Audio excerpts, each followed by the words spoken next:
আজকে আপনার প্রথম দিন করে কি রিলিফটা পেয়েছেন বলুন? কোমর ব্যথা কিরকম আছে? কোমর ব্যথাটা ঠিকই আছে, মানে হাঁটুটা কিছু কম হয়েছে? হাঁটুটা কিছু কম হচ্ছে, মানে খুব জোরে জাঁক দিলে হ্যাঁ লাগছে।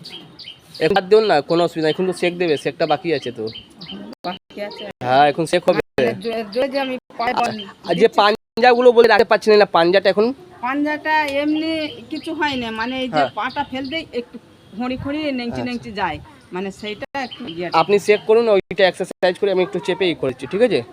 এমনি মানে রিজাল্টটা পেয়েছেন তো? হ্যাঁ ব্যথা কিছু আরাম আছে তো? হ্যাঁ, ব্যথাটা একটু আরাম আছে, মানে একটু ফেলতে পারছি। আগে হাঁটতে পারছিলে না? আগে ওই খড়ি খড়ি আচ্ছা খুঁড়ে হাঁটছিলে?